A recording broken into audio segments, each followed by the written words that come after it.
đăng pram cần lưỡi ní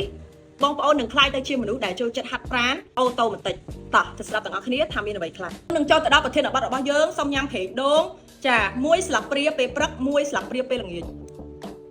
hệ đông thì chia hệ đông khai mùi rồi phía rồi chui cặp bé cùng viên ban lọ bong bóng tặng khía nhắm cho mũi tật đàn ôn chui ở dương trái chui vào con lệ há chui sả lạc trắng chui cho chui trồng bạc bê đôn cho là ná bê đôn là bao nhiêu á cà pia khăn rôm tháo chả chứ bị sai lỏ bằng pot mẹ bông ôn để miên pan ha lơ chiêm tập nôm ai ớt trong nhà mà ha pe prắc nhám hình đô mà ngày pi sập ria cứ ớt thua ở bông ôn tập ớt lơ chết có bông sao mà khóa lại sỏi thì mình tình tôi chứ cứ ok ớt trong bắt nhám à ha pe prắc đại miên chết mà sao tê hình đô cứ chui ở dương trái tai cứ vi ớt miên chết mà sao để thua ở dương lơ chết có nụ tê là ớt mẹ sọc hiệp liệp sải chui sải cái lỡ sải dương mặt ở lủng sát ở nhám châu luôn chui sọc hiệp riêng cái liệp sọ môn pe cọ sọ mà máuแต่ pi máuជួយឲ្យសក់យើងត្រង់រលាស់រលោងកលសក់ស្អាតបដោះសក់បានល្អធ្វើជាទឹក remove make up ក៏បានដែរប្រេងដងត្រជាក់មួយមុខនេះគឺជួយបានច្រើនមែនតើបងប្អូនដែលចង់បានគឺយើងមាន stock ថ្មីជាប្រចាំធានាប្រេងដងធ្វើដែលខូនខ្មែរ 100% complete គ្រប់គ្រងផងណាបងប្អូនទាំងអស់គ្នាផលិតផលរបស់ខ្ញុំដឹងអត់ខ្ញុំណានៅពេលដែលបងប្អូនទាំងអស់គ្នាទៅសើថាអូយខ្ញុំបកកាយមិនហាត់ប្រាណនៅផ្ទះបានខ្ញុំចូលចិត្តហាត់ប្រាណបងប្អូនខ្ញុំគាត់តែចង់ប្រាប់ថាអត់មានអ្នកណាចូលចិត្តទេខ្ជិលដូចគ្នាបងប្អូនប៉ុន្តែនៅពេលដែលយើងធ្លាប់ហាត់ណាដឹងហេតុអីបើខ្ញុំអត់ចង់ឈប់អត់ពីព្រោះខ្ញុំអត់ចង់ឲ្យអាចលនាហ្វ្រេកង់ហ្នឹងដែលវាកំពុងតែជាប់ហើយហ្នឹងគឺវាដាច់ប៉ុន្តែខ្ញុំមានគន្លឹះ5យ៉ាងដំបូងបំផុតនៅពេលដែលខ្ញុំចាប់ផ្ដើមហាត់ប្រាណហើយខ្ញុំអាចចាប់ផ្ដើមហាត់ជាប់រហូតដល់រាល់ថ្ងៃទោះបីជាខ្ញុំអត់មាន trainer ក៏ដោយទី1បងប្អូនទាំងអស់គ្នាត្រូវមានអារម្មណ៍ថាយើងចាប់ផ្ដើមហត់នឿយជាមួយនឹងភាពធាត់យើងចាប់ផ្ដើមស្រឡាញ់ខ្លួនឯងយើងចាប់ផ្ដើមចង់ផ្លាស់ប្ដូររូបរាងខ្លួនឯងផងកន្លែងនេះចង់ប្រាប់បងប្អូនថាចេះកុំបខំខ្លួនឯងឲ្យហាត់ខ្ញុំត្រូវតែហាត់បងប្អូនត្រូវគិតថាអ្វីដែលបងប្អូនធ្វើគឺដើម្បីខ្លួនឯងមានសុខភាពល្អដើម្បីផ្លាស់ប្ដូររូបរាងកាយរបស់ខ្លួនឯងហើយបងប្អូនចាំពាក្យខ្ញុំមួយម៉ាត់ថាកុំចាំមានអារម្មណ៍ល្អចាំហាត់ប្រាណការហាត់ប្រាណណាបងប្អូននៅពេលដែលបងប្អូនចាប់ផ្ដើមធ្វើវាបងប្អូនអាពេលដែលមុនធ្វើនោះជំនះអារម្មណ៍អវិជ្ជមានជំនះភាពខ្ជិលរបស់ខ្លួនឯងតែនៅពេលដែលបងប្អូនចាប់ផ្ដើមហាត់ហើយគឺបងប្អូននឹងមានអារម្មណ៍ល្អអូតូម៉ាទិកត្រូវអត់អ្នកតែធ្លាប់បានហាត់ប្រាណអាពេលមុនហាត់ stress ណាអត់ចង់ទេតែដល់ពេលហាត់ហើយយើងចាប់ផ្ដើមមានអារម្មណ៍ល្អទី2បងប្អូនត្រូវតែកំណត់ពេលវេលាឲ្យខ្លួនឯងឲ្យជាក់លាក់មួយថ្ងៃបងប្អូនត្រូវឲ្យពេលខ្លួនឯងប្រហែល20នាទី30នាទីឬក៏1ម៉ោងដែលហាត់ប្រាណដូចខ្ញុំអញ្ចឹងកំឡុងពេលដែលខ្ញុំហាត់ប្រាណណាបងប្អូនទាំងអស់គ្នាការងារធំប៉ុណ្ណាក៏ដោយអត់ចាំបាច់គឺខ្ញុំអត់លើកទូរស័ព្ទទេខ្ញុំនិយាយមែនណាទោះតបភ្ញៀវក៏ដោយទោះអីក៏ដោយបើអត់ចាំបាច់គឺខ្ញុំអត់លើកទូរស័ព្ទទេពីព្រោះពេលវេលាដែលខ្ញុំហាត់ប្រាណគឺជាពេលវេលាដែលខ្ញុំឲ្យខ្លួនឯងសម្រាកអញ្ចឹងពេលវេលាហាត់ប្រាណគឺកំណត់ឧទាហរណ៍បងប្អូនហាត់ម៉ោងប៉ុន្មានហាត់ពេលណាមួយថ្ងៃប៉ុន្មាននាទីបងប្អូនត្រូវតែប្រាប់ខ្លួនឯងហ្មងថាវាជាការងារមួយដែលបងប្អូនត្រូវតែបំពេញប្រចាំថ្ងៃបែបហ្នឹងបងប្អូនទី3អ្វីដែលបងប្អូនទាំងអស់គ្នាត្រូវដឹងគឺបងប្អូនទាំងអស់គ្នាត្រូវចាប់ផ្ដើមពីបន្តិចម្ដងកុំបខំខ្លួនឯងឧទាហរណ៍បងប្អូនចូលចិត្តដើរបងប្អូនដើរបងប្អូនចូលចិត្តរត់បងប្អូនរត់បងប្អូនចូលចិត្តលេងបាល់បងប្អូនលេងបាល់បងប្អូនចូលចិត្ត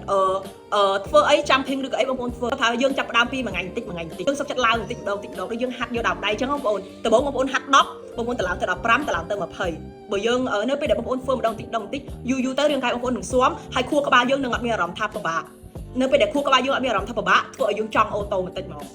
ចំណុចទី4បងប្អូនបង្កើតសកម្មភាពនឹងឲ្យរីករាយដូចខ្ញុំអញ្ចឹងខ្ញុំនៅពេលដែលហាត់ប្រាណគឺខ្ញុំចូលចិត្តហាត់ម្នាក់ឯងខ្ញុំអត់ចូលចិត្តមានគ្នាអញញ៉ៃច្រើនទេព្រោះកំឡុងពេលដែលហាត់ប្រាណគឺជាពេលវេលាដែលខ្ញុំផ្ដោតអញ្ចឹងជាមូលហេតុដែលខ្ញុំទៅជីមមួយគេអត់សូវមានអារម្មណ៍សុបាយដូចខ្ញុំហាត់ម្នាក់ឯងទេអ្នកខ្លះគេតើទៅជីមមានគ្នាទៅចែកគ្នាបានសុបាយតែដល់ពេលខ្ញុំហាត់មានគ្នាខ្ញុំទៅជាមានអារម្មណ៍ថាអត់សុបាយវិញអញ្ចឹងខ្ញុំចូលចិត្តហាត់ហើយស្ដាប់បទចម្រៀងម្នាក់ឯងផ្ដោតម្នាក់ឯងហាត់ពេលដែលខ្ញុំហាត់ឧទាហរណ៍ខ្ញុំហាត់យកក្បាលពោះអញ្ចឹងគឺខ្ញុំត្រូវដឹងថាខ្ញុំលើកជើងប៉ុណ្ណាចូលក្បាលពោះខ្ញុំ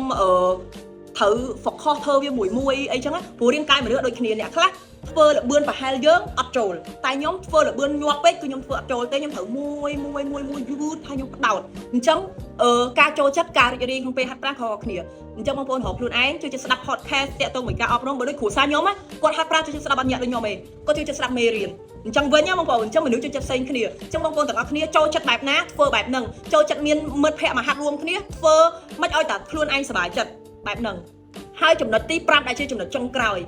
លទ្ធផលគឺវានឹងធ្វើឲ្យបងប្អូនចង់អូតូម៉ាទិកប៉ុន្តែបងប្អូនត្រូវប្រាប់ខ្លួនឯងថាការដាំដើមឈើវាយើង follow ទៅតាមច្បាប់ធម្មជាតិការដាំដើមឈើគឺវាត្រូវចាយពេលវេលាប្រហែលឆ្នាំដាំដើមស្វាយត្រូវចាយពេលវេលាប្រហែលឆ្នាំអាការផ្លាស់ប្ដូររូបរាងរបស់ខ្លួនឯងគឺយើងត្រូវចាយពេលវេលាដូចគ្នាកុំបខំខ្លួនឯងប៉ុន្តែ កន្លះខែមួយខែបងប្អូននឹងឃើញខ្លួនឯងផ្លែកបន្តិចម្ដងហើយអាការផ្លែករបស់ខ្លួនឯងហ្នឹងហើយវានឹងធ្វើឲ្យបងប្អូនទាំងអស់គ្នាមានកម្លាំងចិត្តអនុវត្តជាប្រចាំដូចខ្ញុំអញ្ចឹងទោះបីជារាល់ថ្ងៃខ្ញុំរៀងឡើងគីឡូជាងកាលពីមុនបន្តិចដោយសារខ្ញុំតឡើងព្រោះគេពេលខ្ញុំស្គមពេកមកខ្ញុំផតមកខ្ញុំបាក់ដោយសារយើងអាយុច្រើនអញ្ចឹងខ្ញុំរៀងតឡើងគីឡូបន្តិចឲ្យនៅគីឡូស្តង់ដាមកខ្ញុំពេញស្អាតប៉ុន្តែរៀងខ្ញុំអត់សូវ fit ទេតែទោះបីជាខ្ញុំមើលឃើញឡើងគីឡូក៏ដោយប៉ុន្តែរៀងខ្ញុំនៅតែទូចដដែលដោយសារអីគឺយើងហាត់វាជាប្រចាំហើយមួយវិញទៀតតិចនិចដែលពិសេសបំផុតដែលធ្វើឲ្យខ្ញុំនៅតែបន្តហាត់ប្រាណរហូតដល់រាល់ថ្ងៃគឺយើងមាន idol ខ្ញុំមាន idol របស់ខ្ញុំបងប្អូនអរគ្នាគឺខ្ញុំចង់ឲ្យខ្លួនឯងក្មេងជាងវ័យខ្ញុំអត់ចង់ឆាប់ចាស់ទេព្រោះខ្ញុំមានមនុស្សខ្ញុំមានធំតឡោកកាលណាតែខ្ញុំអត់ថែខ្លួនគឺខ្ញុំឆាប់ចាស់ណាស់អញ្ចឹងខ្ញុំមាន idol របស់ខ្ញុំឃើញគេហាត់ប្រាណជាប្រចាំទៅយូរគេ50អីហើយនៅតែក្មេងអញ្ចឹងខ្ញុំចង់ឲ្យខ្លួនឯងក្មេងខ្ញុំរងថ្ងៃខ្ញុំអត់ចង់ស្រកគីឡូទេណាបងប្អូនខ្ញុំចង់ហាត់ប្រាណដើម្បីថែសុខភាពនិងឲ្យខ្លួនឯងក្មេងជាងវ័យអញ្ចឹងនេះគឺជាគោលបំណងដែលយើងម្នាក់ត្រូវដឹងបងប្អូនហាត់ដើម្បីស្រកគីឡូបងប្អូនហាត់ដើម្បីឲ្យសុខភាពល្អបងប្អូនហាត់ដើម្បីឲ្យក្មេងជាងវ័យបងប្អូនហាត់ដើម្បីឲ្យមានរូបរាងស្អាតអញ្ចឹងនៅពេលដែលយើងមានគោលបំណងច្បាស់លាស់គឺយើងអត់ខ្ជិលទេអរគុណ